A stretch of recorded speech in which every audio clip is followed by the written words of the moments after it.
এমন একটা দলিল করেছি, এমন একটা প্রমাণ করেছি যে প্রমাণের জন্য ইব্রাহিম তো দেখেই বলেছে কিন্তু এখন পর্যন্ত দেখে নাই, ইসমাইল তো বলেছে কিন্তু আমাকে দেখে নাই, জিবরাইল অন্যান্য ফেরেশতা তো এসে খবর দিয়েছে কিন্তু তারাও আমাকে দেখে নাই। কিন্তু যখনই আমার আপনার নবীর বিষয় এসেছে, মেরাজের রাত্রি থেকে আল্লাহ নবী যখন ফিরে এসেছেন, সাহাবায়ে কেরামরা সমস্ত বিষয়ের নমুনা জানতে চেয়েছেন। আল্লাহ নবী বলি ইয়া রাসূলুল্লাহ জান্নাত কেমন হবে, জান্নাত জাহান্নাম কেমন হবে, আল্লাহ নবী এক একটা বিষয় এক এক রকম করে বর্ণনা দিয়েছেন। যখন সময় এসেছে ইলাহুল আলামিন আল্লাহ রাব্বুল আলামিনের ইয়া রাসূলুল্লাহ আপনি আল্লাহকে দেখেছেন, আল্লাহ নবী সাল্লাল্লাহু তাআলা আলাইহি ওয়াসাল্লাম বলেন রাআইতু রাব্বি, হ্যাঁ আমি আমার প্রভুকে দেখেছি, খুব সুন্দর আকৃতিতে দেখেছি। প্রতিটা জিনিসের একটা নমুনা থাকে, বোঝা যায় যে এই বিষয়টাকে বোঝানোর জন্য একটা প্রমাণ থাকে। হাফেজ সাহেব দেখতে কেমন ধারা বলে আমাদের ইমাম সাহেবের মতো নাকি জি, বলে না মেয়েটা দেখে এসছো কেমন দেখে এসেছিলেন, এটা মেয়ে দেখতে গেছেন, দেখে ফিরে এসেছেন, লোক জিজ্ঞাসা করলো মেয়েটা দেখতে কেমন, যে আমাদের পাড়ার যে মেয়েটা দেখতে পেয়েছো ভাবি কি চাচি কি বন্ধু কি, যার একটা পাড়া যদি কোনো মেয়ে থাকে বলে ওর মতন হাইট দেখতে, ওর মতন চেহারা, ওর মতন মুখ। এখন আল্লাহ নবী সাল্লাল্লাহু তাআলা আলাইহি ওয়াসাল্লামকে প্রশ্ন করেছে ইয়া রাসূলুল্লাহ আল্লাহ দেখতে কেমন? আল্লাহর নবী এতক্ষণ ধরে জান্নাতের পরিচয় দিচ্ছিলেন, জাহান্নামের পরিচয় দিচ্ছিলেন, প্রথম আসমান থেকে দ্বিতীয় আসমানের পরিচয় দিচ্ছিলেন, প্রতিটা বিষয়ের সিদরাতুল মুনতাহার জায়গার পরিচয় দিচ্ছিলেন, সমস্ত বিষয়ের পরিচয় এক এক করে আল্লাহর নবী দিচ্ছেন। কিন্তু এই জায়গায় এসে আল্লাহর নবী খালি একটু চিন্তাই করেছেন, আল্লাহ জিবরাইলকে পাঠালেন, জিবরাইল যাও আমার নবীকে বলে, এতক্ষণ তো ভাষণ খুব সুন্দর হচ্ছিল, এতক্ষণ পর্যন্ত নসিহত ভরা বয়ান তো আপনি দিচ্ছিলেন, ইয়া রাসূলুল্লাহ এখন চুপ করে গেলেন কেন? বললেন ইয়া জিবরাইল এখন তো এরা আমাকে আল্লাহ সম্বন্ধে জিজ্ঞাসা করে, আল্লাহ তো কোনো দুনিয়ার মিসালের মধ্যে আসে না, আমি আমার কেমন মিসাল দেব? আল্লাহ বলেন কদ জাআকুম বুরহানুম মির রাব্বিকুম, তুমি তো আল্লাহর প্রমাণ, আল্লাহর দলিল, আল্লাহর প্রুফ, আল্লাহর সনদ, আল্লাহর সার্টিফিকেট, আল্লাহর সমস্ত বিষয়। এখন আপনি বলে দেন রাআইতু রাব্বি, আমি হচ্ছে আমার রবের মতন, যারা আমাকেই দেখলো সেজন্য আল্লাহকেই দেখলো। কে বললেন? নবী মুস্তাফা বলছেন যে আমাকেই দেখলো, কারণ দুনিয়ার কোনো জিনিস দিয়ে বোঝানো যাবে না আল্লাহকে। তাই নবী মুস্তাফা বললেন যে আমাকে দেখলো সেজন্য আল্লাহকেই দেখলো, আমার আকৃতি আল্লাহর আকৃতি। এবং যদি আপনি লক্ষ্য করে দেখেন এই রাসূল পাক সাল্লাল্লাহু তাআলা আলাইহি ওয়াসাল্লামের জীবন চরিত্র আমাদেরকে গঠন করা দরকার। এই জীবন চরিত্র যদি আমাদের মধ্যে আসে তাহলে আমাদের ইহকাল এবং পরকাল সুন্দর হবে। কেন সুন্দর হবে? এই নমুনাগুলোই সাহাবায়ে কেরামরা ধরেছিলেন, কিন্তু আমরা সেগুলো ছেড়ে দিয়ে বসে আছি। আমরা যদি আমার নবীর নমুনাগুলো একটা একটা করে যদি না হয়, কমসে কম যদি একটা একটা বিষয় আমাদের সমাজের বুকে প্রচারিত করি বা আমরা আমলের মধ্যে আনি, তাহলে আমাদের ইহকাল এবং পরকাল সুন্দর হবে। নচেত আমাদের এই জিনিসগুলো কোনোদিন আসবে না যে আমরা আহলে বায়াতকে কি করে ভালোবাসবো। কি করে আপনি আহলে বায়াতকে ভালোবাসবেন? কারণ তাদেরকে জানা এবং চেনাটা তো একান্তই প্রয়োজন না, করবেন না? প্রয়োজন নেই? আপনাদের কাছে আজকে নায়েবে গৌস আসছে, গৌস ফকির খানদান আসে না, আসে না? হ্যাঁ, নবী পাক সাল্লাল্লাহু আলাইহি ওয়াসাল্লামের বংশধর আছে, তো আসে যখন আল্লাহর নবী তো রেখে গেছেন বলে পেয়েছেন। যদি আল্লাহর নবী আজকে আমাদের কাছে বলে আল্লাহর কোরআন দিয়ে গেছেন, নবীর হাদিস, এটা নয়, বরঞ্চ আল্লাহর নবী বলেছেন আমি কোরআন দিয়েছি এবং আহলে বাইতিহি, আমার আহলে বায়াতকে দিয়ে গেছি। আহলে বায়াতকে দিয়ে যাওয়ার উদ্দেশ্য হচ্ছে যে তেনাদের নসল বা নসল কখনো গৌসে আজমের রূপেতে এসেছেন, কখনো খাজা মাইনুদ্দিন চিশতি রহমাতুল্লাহ আলাইহির নিসবতে এসেছেন, কখনো নিজামউদ্দিন আউলিয়া রূপে দিয়ে এসেছেন, কখনো কুতুবউদ্দিন বখতিয়ারে কাকি রূপে দিয়ে এসেছেন, কখনো তালতলার হুজুরদের রূপে দিয়ে এসেছেন, কখনো মেদিনীপুর দরবারের রূপে দিয়ে এসেছেন। এখন আমাদের দরবারে যিনি আসছেন তো এখন এনার রূপেতে আমাদের কাছে আল আওলাদ হিসাবে এসেছেন। তবে তো আমরা দেখতে পাচ্ছি যদি বংশ না থাকতো, যদি তেনাদের আওলাদ না থাকতেন, আমরা পেতাম এটা? তো ইনাদেরকে দেখে আমাদের কিন্তু শিক্ষা নিতে হবে, ইনাদের কাছ থেকে কিছু আমাদের চরিত্র গঠন করতে হবে। কারণ সাহাবায়ে কেরামদের চরিত্র গঠন হয়েছে মুহাম্মদী মুস্তাফা সাল্লাল্লাহু তাআলা আলাইহি ওয়াসাল্লামকে দেখে। এই দেখার বিষয়টা যদি আপনি লক্ষ্য করেন, যে যেমন করে দেখেছে, যে যেমন করে পেয়েছে, যে যেমন দেখেছে সে তেমন করে পেয়েছে, আমরা আমাদের দেখার বিষয়টা লক্ষ্য করে দেখেন। কিয়ামতের দিনে যখন মিসাকের দিন ছিল, আমাদের কাছে অনেক সময় মিসাকের বিষয়টা এমন আসে, আল্লাহর নবী সাল্লাল্লাহু তাআলা আলাইহি ওয়াসাল্লাম বলেন যে আল্লাহ রাব্বুল আলামিন মিসাকের দিনেতে কিছু রূহকে বসিয়েছিলেন যারা তাদের সামনের দিকে আল্লাহর নবীর নূরের দিকে তাকিয়ে, কিছু আছে পিঠকে পিছু করে তাকিয়ে। আমরা গ্রামের মানুষ সবাই আমরা জানি, এখন একটা মানুষ যদি সামনে নিয়ে বসে থাকে, আমার সামনে যদি একজন কেউ থাকে, আমি তার সৌন্দর্য দেখে বর্ণনা করবো না, করবো না? করা যাবে না? দেখা যাবে। আর যদি আমার পিছনে কোনো সুন্দর জিনিস রেখে দেন, এবার আপনি জিজ্ঞাসা করেন ইমাম সাহেব পিছনে যেটা আছে সেটা কি, আমি আপনাকে বলতে পারবো না, কারণ আমি পিছনের দিকে লক্ষ্য করিনি, পিছনের দিকটা আমি দেখি নাই, এজন্য দেখাটা আমার পক্ষে সম্ভব নয়। আর এই দুটো চরিত্রের মানুষ দুরকম হয়, একজন সামনে থাকা মানুষ, একজন পিছনে থাকা মানুষ। যারা নবীর সামনে থাকে, যারা ওলির সামনে থাকে, যারা গৌসে খাজার সামনে থাকে, যারা আহমদ রেজার সামনে থাকে, যারা নায়েবে নবীদের সামনে থাকে, এরা হচ্ছে দুনিয়াতেও তাদের সামনে থাকবে এবং তাদের প্রশংসাই করবে। আর যারা কিয়ামতের দিনে, যখন মিসাকের দিনেতে যারা আল্লাহর নবীর উল্টো দিকে ছিল, যারা নায়েবে নবীদের উল্টো দিকে ছিল, যারা গৌস খাজার উল্টো দিকে ছিল, যারা রেজার উল্টো দিকে ছিল, যারা মাসলাকে আলা হযরতের উল্টো দিকে ছিল, এরা দুনিয়াতে উল্টো দিকেই কথা বলবে না, বলবে না জি। আজ আমাদেরকে গৌসে পাকের খানদানকে নিয়ে কোনো নানা রকম কথা আলোচনা হয়, যে আমাদেরকে তো আল্লাহ সৌভাগ্যবান বানিয়েছে যে আমরা কিয়ামতের দিনেতে নবীর সামনে ছিলাম, দুনিয়াতেও নবীর তরিকার সামনে আছি। আর আমাদের আকীদা কবরেতে যাব যখন তখন নবীর সামনে থাকবো। আর কবর থেকে যখন উঠবো তখন আমাদের যে দলটাই হোক, আমরা কাদরিয়া হলে কাদরিয়া দলেই আমরা নবীর সাথে মিশবো, যদি আমরা চিশতিয়া হয় চিশতিয়ার সাথে আমরা নবীর দলেই মিশবো, আমরা যদি নকশবন্দিয়া হয় নকশবন্দিয়া দলটাও নবীর সাথেই মিশবো।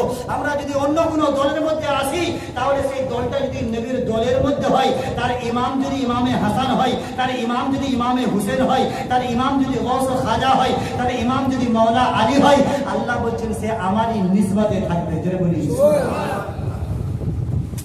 আপনাকে এই সম্পর্কটাই বাজায় রাখতে হবে, কারণ আপনাকে যদি এই সম্পর্ক বাজায় আপনি না রাখেন, তাহলে দুনিয়াতে আপনি বলবেন গৌস কা দামান নেই ছোড়েঙ্গে, আর হাতে যদি আপনার দামান না থাকে কি সমস্যা হবে বলুন তো? সমস্যাটা কেমন হবে? না, আমাদের সমস্যাটা হবে, আমাদের যে এখন কার্ড বেরিয়েছে না, একটা কি কার্ড বলে ওটা, স্বাস্থ্যসাথী কার্ড আছে সবারই, মুখটা একদম চওড়া নাকি বা, আল্লাহর উপরে ভরসা নেই, স্বাস্থ্যসাথী কার্ডের উপরে ভরসা আছে। কিছু হলেই আমরা দৌড়ে চলে যাবো, যে বলবো আমার স্বাস্থ্যসাথী কার্ড আছে, নাও অপারেশন করে, ভরসা নেই। আর ওরা দিয়েও কি করবো, আমরা এই করে দিয়েছি, আমরা সেই করে দিয়েছি। আর আল্লাহর নবী এত কিছু দিয়ে গেছে, এখনো মনে করে নাই। এদের স্বাস্থ্যসাথী কার্ডটা আপনার মনে করে গেল। এবার এই স্বাস্থ্যসাথী কার্ডে মনে করেন, যদি আপনি গেলেন, যাওয়ার পর দেখলেন যে আপনার ফিঙ্গারপ্রিন্ট ম্যাচ পাই, অপারেশন নেবে তো নেবে না, কার্ড তো আছে। তাহলে কার্ড থাকাটা আলামত নয়, এটা হচ্ছে আপনার প্রুফ, আপনার কাছে আছে। কিন্তু এই পরিচয়পত্র বহন তখন করবে যখন আপনার ফিঙ্গারপ্রিন্ট ম্যাচ করবে, যখন আপনার আইস ম্যাচ করবে, যখন আপনার সমস্ত নমুনাগুলো ম্যাচ করবে, তখন আপনি ওই কার্ড থেকে ফায়দা তুলতে পারবেন। কিন্তু আপনি নিজেকে কাদরিয়া বলছেন, নিজেকে চিশতিয়া বলছেন, নিজেকে নকশবন্দিয়া বলছেন, নিজেকে সরবরদিয়া বলছেন, যে তরিকায় আপনি বলেন না কেন, এই তরিকার জন্য আপনার শর্ত হচ্ছে আপনার হাতে দামান থাকতে হবে। আর এই দামানটা যদি আল্লাহর নবীর সাথে নিসবত থাকে, কারণ এখন অনেক দল বেরিয়ে গেছে, এখন অনেক চিশতিয়া বেরিয়ে গেছে, অনেক কাদরিয়াও বেরিয়ে গেছে, এখন অনেক নকশবন্দিয়া বেরিয়ে গেছে, অনেক সরবরদিয়া বেরিয়ে গেছে। তাদের একটা পীর বেরিয়েছে, তাদের পীরদের না তো 6 শরীফ আছে আর না তো 11 শরীফ আছে, এরকম পীর নেই? কি বলেন? তাদের চেল্লা আছে, তাদের জামাত আছে, তারা মসজিদে ঘোরে, কিন্তু তাদের মাদানী পীর আছে, তাদের অন্য কোনো পীর আছে, সেই পীরেরা ফাতিহা করে না। আর আমরা বলি যাদের 6ও নেই, যাদের 12ও নেই, যাদের 11ও নেই, আমরা তাদেরও নই, তারা আমাদেরও নয়। কি বলা হয়? তারা আমাদের, কারণ আমাদের যদি হিন্দুস্তানে বাস করতে হয়, তাহলে 6-এর সাথে তার নিসবত থাকবে। যদি সে কাদরিয়া নাও হয়, যদি চিশতিয়া হয়, নকশবন্দিয়া হয়, সরবরদিয়া হয়, মুজাদ্দিদিয়া হয়, হাবিবিয়া হয়, ফুরকানিয়া হয়, তাদের সিলসিলা দিয়ে গৌসে পাকের সাথেই ঠেকবে। জোরে বলি সুবহানাল্লাহ। এবার তুমি যদি যে তরিকায় হও না কেন, তুমি যখন কাদরিয়ায় ঠেকবে তখন তোমাকে 11 শরীফ মানতে হবে। তুমি যখন গৌসে পাকে ঠেকবে তখন তোমাকে 11 শরীফের সিন্নি খেতেই হবে, তখন তোমায় তাবারুক মানতেই হবে, তখন তোমায় চাদর মানতেই হবে, তখন তোমায় সিন্নি মানতেই হবে, তখন তোমায় ধূপ মানতেই হবে, তখন তোমায় আগরবাতি মানতেই হবে, তখন তোমায় মাহফিলে মিলাদ মানতেই হবে, তখন তোমায় সাজরা মানতেই হবে, তখন তোমায় তাইয়্যিবা মানতেই হবে, তখন এই গৌসে পাকের খানদানকে মানতেই হবে। যদি না মানো তাহলে জানতে হবে তুমি কাদেরিয়ার মধ্যেও নয়। কারণ কাদেরিয়া এমন একটা দল যে 4টে তরিকাকে নিয়ে একসাথে চলার ক্ষমতা রাখে, তার নাম হচ্ছে গৌসে আজম। আর আমাদের নিসবত কাদিয়ার সাথে রাখার সাথে সাথে যদি আমাদের ওই আই কার্ডের মতন হয়, যদি স্বাস্থ্যসাথী কার্ডের মতো হয়, ফিঙ্গারপ্রিন্ট ম্যাচ হয়নি গো, অথচ আপনি বলেছেন গৌস পাক কা দামান নেই छोड़ेंगे, খাজা বাবা কা দামান নেই छोड़ेंगे, मसला के आला हजरत नहीं छोड़ेंगे। এই যে নেই छोड़ेंगे नहीं छोड़ेंगे छोड़ने के लिए कुछ रहना भी जरूरी है। হ্যাঁ, ছাড়ার জন্য তো কিছু থাকা দরকার। আমি সব লুটিয়ে দেবো, ওই চাটাই ছাড়া কিছুই নেই নাকি জি? নবীর জন্য সব কিছু লুটিয়ে দেওয়াটা বড় ব্যাপার নয়, তখন বড় ব্যাপার হবে। নবীর জন্য জান দিব এই কথাটা মুখে বলা বড় সহজ, কিন্তু কাজে করা বড় কঠিন। নবীর জন্য যদি দাম নিয়ে বলেন যে বউ ছেড়ে দেবো, মেয়ে ছেড়ে দেবো, ছেলে ছেড়ে দেবো, টাকা ছেড়ে দেবো, ঘর বাড়ি ছেড়ে দেবো, এত কষ্ট আপনাকে করতে হবে না। নবীর জন্য শুধু দাড়িটা ছেড়ে দেন নাকি জি? আর তো কিছু সারতে পারিনি। ইয়ং ছেলেগুলো যদি দাড়ি ছাড়া বোঝেন তো, মানে দাড়ি রেখে দেওয়া আর দাড়ি কেটে দেওয়া, আল্লাহ নেই বলছে আমার জন্য জান দিয়ে দিবে, অথচ দাড়ি ছাড়িয়ে নিলে। তুই দাড়ি ছাড়তে পারিস, তুই ঘর ছাড়বি? তুই দাড়ি ছাড়তে পারিস, তুই বউ ছাড়বি? কি মনে হয় জি? তো যে দাড়ি ছাড়তে পারে না সে কোনোদিন বউ ছাড়বে না, কারণ তার কাছে বিবির দাম বেশি, নবীর দাম বেশি না। আর যার কাছে নবীর দাম বেশি হবে সে ইয়ং বেলা থেকে দাড়ি রেখে দেবে। যার কাছে নবীর দাম গুরুত্ব বেশি হবে সে ইয়ং বেলা থেকে নবীর সুন্নতের পায়রবি করবে। যার কাছে নবীর দাম বেশি হবে সে সব কিছু দাবেদারি করবে, নবীর দাবেদারি করবে। আর যার কাছে বিবির দাম বেশি হবে সে দেবে গোলামি বিবিধি করবে নাকি জি? করবে না, রাগ করার বিষয় নয়, গোলামি অবশ্যই করা দরকার আছে। গোলামি কেন করবেন না, ভালো কেন বাসবেন না? কারণ আমার আপনার নবী তো ভালোবেসেছে, আমার আপনার নবী ভালোবাসা শিখিয়েছে, ভালোবাসতে বলেছে। ভালোবাসাটার মধ্যে আল্লাহ নবী বলেছেন এটা এমন একটা ভালোবাসা যে ভালোবাসাটা বাঁচলে বলে আল্লাহ বিনা কারণে দুরিকাত নফল নামাজের সওয়াব দান করে দেয়। কিন্তু এরা তো ভালোবাসা নেবার উপযুক্ত নয়। এরা কি ভালোবাসা নেওয়ার উপযুক্ত? এরা তো সাজগোজ কখন করে বিয়েতে নাকি জি? ফ্যাশন পার্টিতে গেলে তখন সাজগোজ করবে, মেলাতে গেলে তখন সাজগোজ করবে, বেড়াতে গেলে তখন সাজগোজ করবে। এরা স্বামীর জন্য কোনোদিন সাজে না। এরা স্বামীর জন্য কোনোদিন 12,000 টাকা শাড়িটা পরবে না। এরা 12,000 টাকা শাড়িটা তখন পরবে যখন অন্য কোনো দেওয়ার আসবে গল্প করতে, অন্য কোনো বিয়ে বাড়িতে যাবে যেখানে স্বামীর কাছে বসতে হবে না, অন্য কোনো পরপুরুষের কাছে বসতে হবে, তখন এরা সারাসারি, তখন এদের সে ভালো হয়। তখন এরা লিপস্টিক মাখবে, তখন এরা আইলা মাখবে, তখন এরা কাজল করবে, তখন এরা ভুরু ফিল আপ করবে, তখন এরা ভালো পোশাক পরবে। আবার এরপরে যদি বলে দেওয়া হয় একটা 3,000 টাকা বোরখা দিচ্ছে পর, মানে মানুষের মাথা খারাপ হয়েছে নাকি? আসলে মাথা তো দেখাবার জন্য পড়েছে নাকি? বোরখা পরলে দেখা যাবে? আর আমার আপনার বিবি, আমার আপনার নবী পাক সাল্লাল্লাহু তাআলা আলাইহি ওয়াসাল্লামের বেটি ফাতেমা একজন অন্য বেদিনের ঘরেতে দাওয়াত পেয়েছেন, তাকে উপহাস করবার জন্য এসে যে দাওয়াত দিয়েছে যে মুহাম্মদ আরবি সাল্লাল্লাহু তাআলা আলাইহি ওয়াসাল্লাম ওরা কি দাবি করে দো জাহানের বাদশা, চলো আমার বাপ তো এলাকার বাদশা, এই বাদশার ঘরেতে মুহাম্মদের বেটিকে দাওয়াত দেব, দিয়ে একটু অপমান করব, অপদস্থ করব। সাইয়্যিদানা ফাতেমাতুজ জাহরা সালামুল্লাহ আলাইহা আল্লাহর কাছে কান্নাকাটি করছেন, দোয়া করেছেন। আল্লাহ জিবরাইলের মাধ্যমে জান্নাতের পোশাক দিয়েছেন। যেটা বলি জান্নাতের পোশাকটা পাওয়ার পরে গর্ব হবে না? হবে না? আমাদের যদি শ্বশুর ঘর থেকে যদি কমসে কম 2-4 হাজার টাকার একটা শাড়ি এসে যায়, কতবার যে চাচি খুলে দেখা হবে নাকি? কেউ দেখতে চাইবে না, ও ভাবে কে দেখবি আই না আমার মা দিয়েছে, দেখবি আই। ও কোরআন দেখাবার সময় নেই, নামাজ দেখাবার সময় নেই, অন্য কিছু দেখাবার সময় নেই। ওর সময় কি হয়েছে, শাড়িটা ওর বাপ দিয়েছে, ওই পাড়ার লোককে সবাইকে ডেকে ডেকে দেখায়। আর মা ফাতেমা ওই পোশাকটা পরে যাননি, যে ছেঁড়া 70টা 72টা তালি দেওয়া যে চাদরটা ছিল, সেই চাদরটা জড়িয়ে আর ওই বেদিনের ঘরেতে বা ইহুদির বাড়িতে দাওয়াত খেতে গেছে। মা শিক্ষা গ্রহণ কর, মা এখনো সময় আছে, এখনো মরিসনি, আল্লাহ তোর হায়াত দিয়ে রেখেছে। খালাকাল মাউতা ওয়াল হায়াতা লিয়াবলুয়াকুম আইয়ুকুম আহসানু আমালা। আল্লাহ বড় ইহসান করেছে, বড় উপকার করেছে, তোমাকে এখনো হায়াত এবং মওতের মধ্যস্থ সময়টা তোমাকে এখনো দিয়েছে যে তুমি নিজের চরিত্রটা পাল্টাও, তুমি তোমার ব্যবহারটা পাল্টাও, তুমি তোমার আখলাকগুলো পাল্টাও, তুমি তোমার চরিত্রগুলো পাল্টাও, তোমার কিরদারটা সাইয়্যিদা ফাতেমার মতন করো। তুমি পোশাকগুলো লোককে দেখাবার জন্য করো না, তোমার পোশাক তো তোমাকে আল্লাহ তোমার পোশাক বানিয়েছে তোমার স্বামীর জন্য, আর স্বামীর দেহটাকে বানিয়ে তোমার পোশাক। তুমি স্বামীকে দেখাবে, স্বামী তোমাকে দেখাবে, তুমি খুশি হবে, তুমি ভালো সাজবে, স্বামী খুশি হবে, তোমার উপরে ভক্তি হবে, তোমার উপরে শ্রদ্ধা হবে, তোমার উপরে বেশি বেশি করে ইন্টারেস্ট আসবে, তোমাকে ভালোবাসতে তার চাহিদা যাবে। নচেত তোমাকে তো বিয়ে করতে যাওয়ার আগে তোমাকে যখন দেখেছিল তখন তোমাকে জান্নাতের হুর মনে করতো নাকি জি? বলো না, এর থেকে সুন্দর কি হবে না? কিন্তু বিয়ের দিনেতে যাবার পরে বর যা পস্তায়, মনে মনে চিন্তা করে আর 2 দিন যদি দেরি করতাম, বিয়ে বাড়িতে যা মেয়ে ঘুরে সেজে বুঝে, এ মনে করে সালা যদি 2 দিন পরে করতাম এদের মধ্যে আমি ভালো পেতাম, হয় না জি? আমার তারপরে তো এ যখন বিয়ে করে আসার পরে বউ যখন ব্যবহার খারাপ করে না, তখন এর দেখে শুনে অটোমেটিক ভক্তি চলে যাবে। না ভালো কাপড় পরবে, না তো একটু আতর মাখবে, না একটু সেন্ট মাখে, না একটু সুরমা দেয়, না একটু ভালো সাজে, সে সারাদিন একদম কেমন কেমন হয়ে থাকে, পাগলি টাগলি হয়ে ঘুরে বেড়াবে।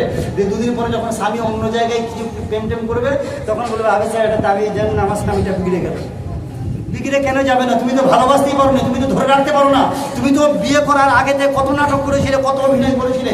অভিনয়টা তো এখন করা দরকার ছিল, এখন তো তোমার আই লাভ ইউ করা দরকার ছিল, এখন তো তুমি ঘর থেকে বেরোলে পরে সাজা বেরোনো দরকার ছিল, এখন তো ঘর থেকে বেরোলে তোমার একটা কমসে কম কপালে একটা চুমু দেওয়া দরকার ছিল, এখন তো ঘর থেকে বেরোলে পরে তোমার জন্য আমার জানটা কেঁদে ওঠে, ঘর থেকে ফিরে তুমি কাজটা ছেড়ে দিয়ে একবার ছুটে যাও। আর তুমি যদি চাও যে তোমার স্ত্রী তোমায় ভালোবাসুক, তুমি খাবারটা খেয়ে এসেও বলবে আমি খাইনি গো, তোমার জন্য আমার মনটা খারাপ হচ্ছিল, তোমার মতো রান্না হয়নি, তোমার মতন খাবার হয়নি, তুমি যে ডাল রান্না করো ওরকম ডাল হয় না, তুমি যেরকম ডিম ভাজো এরকম ডিম ভাজা হয় না। আপনি একবার বলে দেখেন, যদি ওটা আলু ভাতে ভাত থাকে, ওই এক্ষুনি মুরগি জবাই করবে, করো না? খালি একটু প্রশংসা করে দেন, ওটা অন্য কিছু নয়। নারী জাত এত নরম জাত আর এত টেড়া জাত, ও দ্বিতীয় খুঁজে পাবে। একে যদি আম্মি জান বলে দেন, তো এর 3-4টে ভ্যারাইটি তৈরি করবে। প্রথম মুরগির গোশও থাকবে, গরুর গোশও থাকবে, ডিমও থাকবে, মাছও থাকবে, আবার যদি সাথে বেলা পোড়াও বিরিয়ানি সেটাও করবে। আর মাকে আপনি সারাদিন মা বলে ডাকেন, শুধু আলু আর ভাত।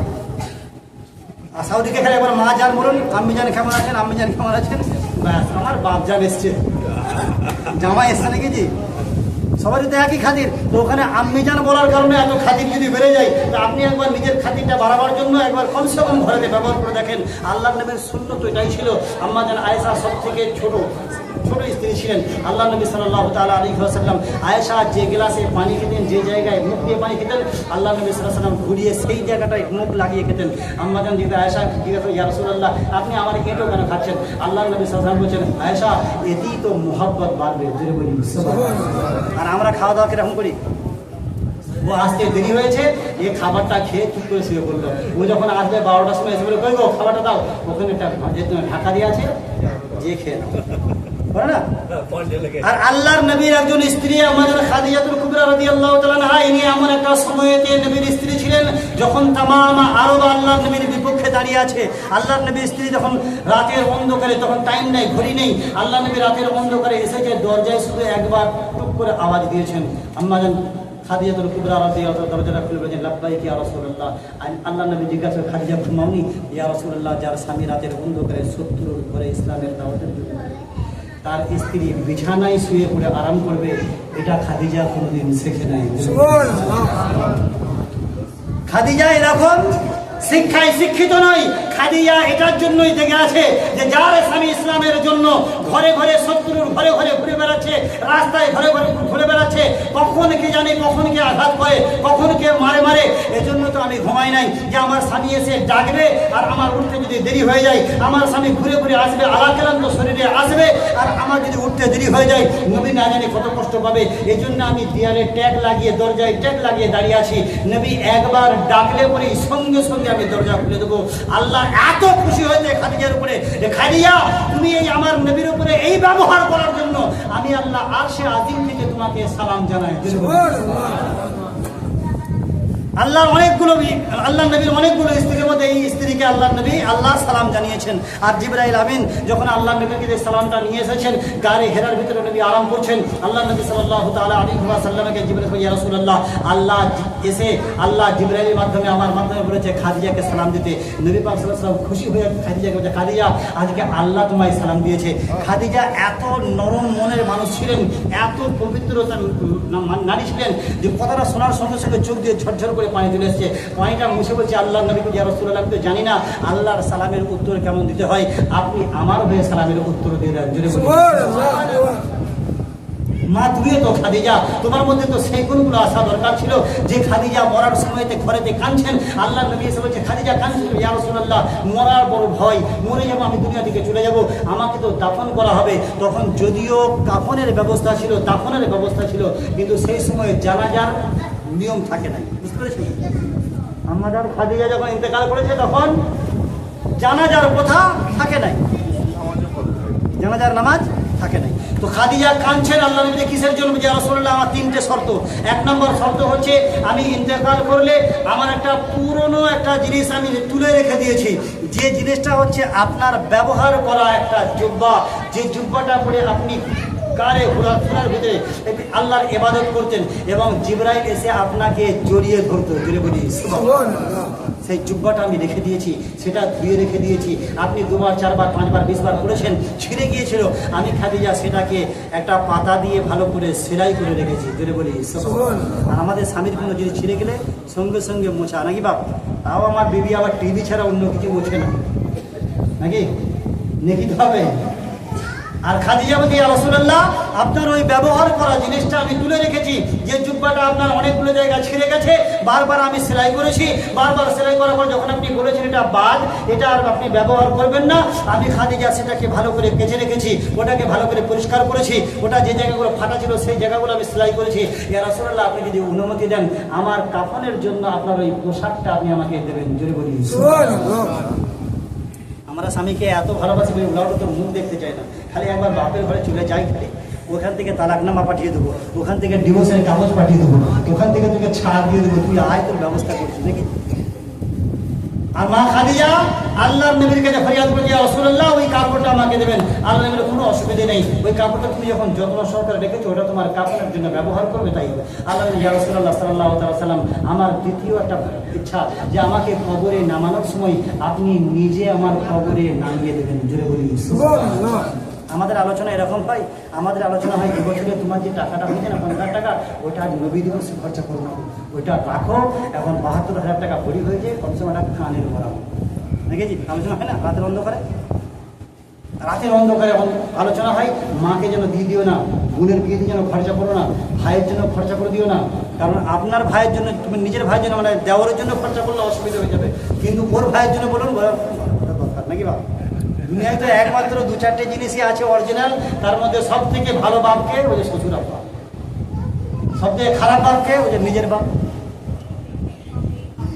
এই শিক্ষাগুলো আপনি কোথা থেকে পেয়েছেন? ইউটিউব থেকে পেয়েছেন, ফেসবুক থেকে পেয়েছেন, টুইটার থেকে পেয়েছেন, এগুলো তো আমরা শিখি। মা খাদিজা ইয়া রাসূলুল্লাহ সাল্লাল্লাহু আলাইহি ওয়াসাল্লাম 3 নম্বর আমার কবরে যে মুনকার নেকির এসে প্রশ্ন করবে, ইয়া রাসূলুল্লাহ আমার প্রশ্নের জবাবে বড় কষ্ট হয়, তাদের এত পাক এবং পবিত্র নারী হওয়ার পরে তো তাদের চিন্তা হচ্ছে কবরের, আর তুমি মা এখনো কোরআন শরীফ ভালো করে পড়তে পারো না, আউযু বিল্লাহি মিনাশ শাইতানির রাজিম বিসমিল্লাহির রহমানির রহিম, তুমি তো গান থেকে উঠো না, তুমি তো অন্য বাজনা থেকে ওঠো না, তোমার তো ব্যবহার দেখে বোঝা যায় না যে তুমি তো একদিনের সাথে কোরআন পড়বে, তুমি তো মসজিদে তোমার ছেলেকে পাঠাবে না, তুমি নিজেও তো কোরআন ভালো করে পড়তে জানো না, তুমি কিসের অহংকারে বসে আছো, কিসের আমিত্ব অহংকারে বসে আছো, কিসের তুমি দাবিতে বসে আছো যে কবরে তোমাকে ফেরেশতা ছেড়ে দেবে। আর সাইয়্যিদা খাদিজাতুল কুবরা রাদিয়াল্লাহু তাআলা আনহা ইনি আল্লাহ নবী বলেন আমার 3টে কাজ, আপনার ব্যবহার পোশাকটা আমাকে দেবেন কাফন হিসাবে, আমি তোমার কবরে নামিয়ে দেবেন। আর বড় হিসাবে কষ্ট হচ্ছে, বড় চিন্তা হচ্ছে, এই জন্য আমি কাঁদছি। আল্লাহর নবী এখন জোশে এসে বললেন যে খাদিজা ততক্ষণ পর্যন্ত আমি তোমার কবর থেকে উঠবো না যতক্ষণ তোমার প্রশ্নের উত্তর আমি মুহাম্মদ না দিয়ে দিই, জোরে বলুন সুবহানাল্লাহ। তুমি স্বামীর সাথে তো ব্যবহার করে একবার দেখো, তোমার স্বামীকে একবার ভালোবেসে তো দেখো, তাহলেই তোমার স্বামী তোমার এসে দাঁড়িয়ে যাবে। আল্লাহর নবী সাল্লাল্লাহু তাআলা আলাইহি ওয়াসাল্লাম যখন খাদিজা ইন্তেকাল করেছেন, আল্লাহর নবী এত খাদিজাকে ভালোবাসতেন, শেষ বয়স পর্যন্ত কেঁদেছেন। কাঁদার পরেতেও আম্মা জান আয়েশা যখন জিজ্ঞাসা করেন ইয়া রাসূলুল্লাহ আপনি কাঁদছেন কিসের জন্য? খাদিজার জন্য। ইয়া রাসূলুল্লাহ খাদিজা তো আপনার থেকে বয়সে বড় ছিল এবং এখন তো আল্লাহ আপনাকে এত সুন্দর সুন্দর নারী দিয়েছে, এত সুন্দর সুন্দর বিবি দিয়েছে, এবার তো খুশি হয়ে যান। আল্লাহ দিয়ে বলেন খুশি কি করে হই বলো আয়েশা, এতে তো আমরা খুশি আছি, কিন্তু তোমরা আমার সুখের দিনের বিবি। কিন্তু যখন তামাম আরব আমার বিপক্ষে দাঁড়িয়েছিল, এই খাদিজাই ছিল যে সবাইকে খাইয়ে তাদের টাকা যারা আমাকে মারতে চেয়েছে তাদেরকে ডেকে এনে পর্দার আড়ালে দাঁড়িয়ে বলেছে তোমার নাম কি? যখন কেউ নাম বলেছে তোমার বাপের নাম কি? অমুক নাম বলেছে, অমুকের বেটা অমুক, তুই যে এসেছিস যে মোহাম্মদকে মারার জন্য, সেই মোহাম্মদ হচ্ছে আমার স্বামী, আর তোর বাপ আমার কাছ থেকে টাকা নিয়ে এসছে। আজ বিনিময়ে মোহাম্মদকে মারা বাদ দিয়ে বরঞ্চ মোহাম্মদের গোলাম হয়ে যা, আমি তোর টাকাটা মাফ করে দেবো। এরকম করে নবীকে সাহায্য করেছে মা খাদিজা। মা তুমি একবার করে তো দেখো, মা তুমি একবার স্বামীর জন্য করে তো দেখো, তোমার স্বামী তোমার জন্য জান দিতে বাজি রাখবে। তুমি একবার তোমার স্বামীকে বলো যে স্বামী যদি কমসে কম এরকম করে, তোমার বিবিও তোমার জন্য জান দিতে রাজি থাকবে। কিন্তু আমরা এগুলো করি না। মা খাদিজা ইন্তেকাল করেছেন, আল্লাহ নবী সাল্লাল্লাহু আলাইহি ওয়াসাল্লাম গোসল দেওয়ার পরে ওই নিজের ব্যবহার করা কাফনটা পরিয়ে দিয়েছে, নিজের হাতে নামিয়ে দিয়েছে। এখন কবরের পাশে বসে আছেন, আবু বকর সিদ্দিক দাঁড়িয়ে আছেন, উমর ফারুক দাঁড়িয়ে আছেন, উসমান গনি দাঁড়িয়ে আছেন, মাওলানা আলী দাঁড়িয়ে আছেন। নবী যাবে না, আমরা কি করে চলে যাই? আল্লাহ নবী বলি ইয়া রাসূলুল্লাহ সাল্লাল্লাহু আলাইহি ওয়াসাল্লাম চলেন এখান থেকে চলে যাই। আল্লাহ নবী আবু বকর তুমি যাও, উমর তুমি যাও, উসমান তুমি যাও, আলী তুমি যাও। আপনি এখানে যদি থাকেন কি করবেন?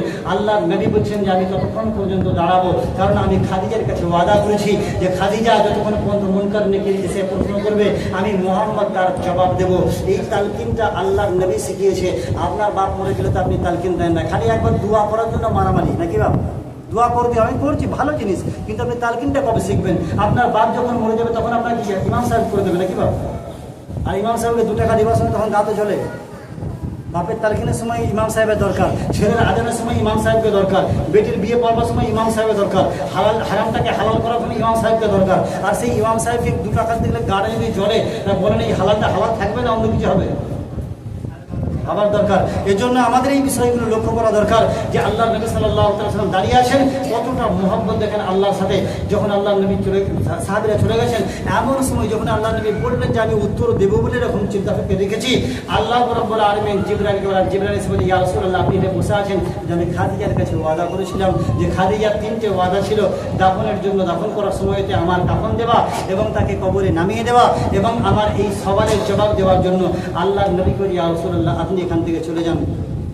খাদিজার কাছে যদি মুনকার নেকির প্রশ্ন করতেও আসে, তাহলে আল্লাহ আরশে আজিম থেকে তার উত্তর দিয়ে দেবেন।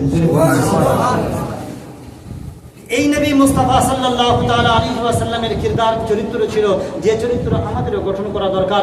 এজন্য আমি আপনাদের সামনে যে সমস্ত আয়াতে কারিমাগুলো তেলাওয়াত করেছিলাম, এই আয়াতের মধ্যে আল্লাহ রাব্বুল আলামিন তার নবীর শান এবং সম্মানকে বাড়িয়েছেন এমনভাবে, ওয়া রাফা'না লাকা যিকরাক, মাহবুব আমি আপনার স্টেজকে আপনার সম্মানকে বুলন্দ বাড়া করেছি আপনার জন্য। কারণ আপনার জন্য সম্মানটা কেমন হয় জানেন? আপনার মনে করেন আমি এসেছি এখানে, দেখেছি আমি এসেছি আপনাদের জন্য নাকি জি? আপনারা যেটা বলবেন সেটা আমি করবো না? আপনি বলবেন ভাত খেয়ে নেন, খেয়ে নিতে হবে। আপনি যখন বলবেন চলে যান, চলে যেতে হবে। আপনি বললেন 10টায় উঠতে হবে, উঠে যান। এবার আল্লাহ বলছেন নবী আপনার জন্য। কার জন্য? নবী আপনার জন্য। অর্থাৎ আল্লাহ বলতে চাইছেন নবী আপনার জন্য আমি এসেছি, আপনার জন্য। আপনার তাজিমান বাড়াবার এসে আমি আপনাকে তৈরি করেছি আপনার জন্য, আপনার ইজ্জত বাড়িয়েছি আপনার জন্য, আপনার রেফার বাড়িয়েছি আপনার জন্য। এখন আপনার ঘরে এসেছি, আপনি বসতে বললে বসবো, আপনি খেতে বললে খাবো, আপনি যেতে বললে যাব, আপনি থাকতে বললে থাকবো। ইয়া রাসূলুল্লাহ যদি আপনি বলেন যে আকাশের চাঁদটা 2 ভাগে ভাগ হোক, আমি বলবো এটা ভাগ হয়ে যাক। আপনি যদি বলেন ডুবা সূর্যটা উঠে আসুক, তাহলে সেটা উঠে আসবে। আপনি যদি বলেন পাথর কলমা পড়ুক, আমি সেটা কলমা পড়িয়ে দেবো।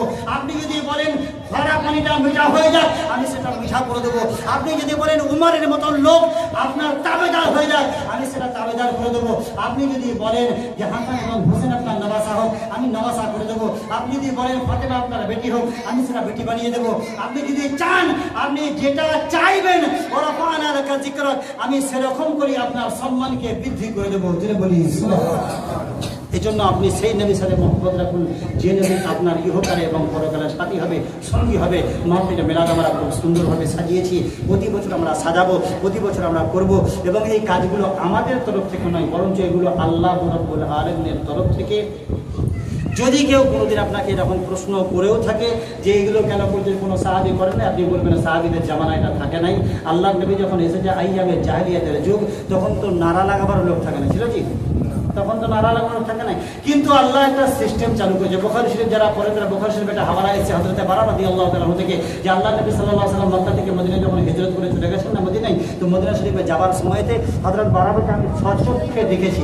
কি দেখেছি? সচক্ষে আমি দেখেছি মানুষরা গাছের উপরেতে উঠে পড়তো, উঠে দেখতো যে মদিনার পথ থেকে আর মক্কার পথ থেকে কোনো কাফেলা যদি আসতো, এরা ভাবতেন মুহাম্মদে আরবি আসছে।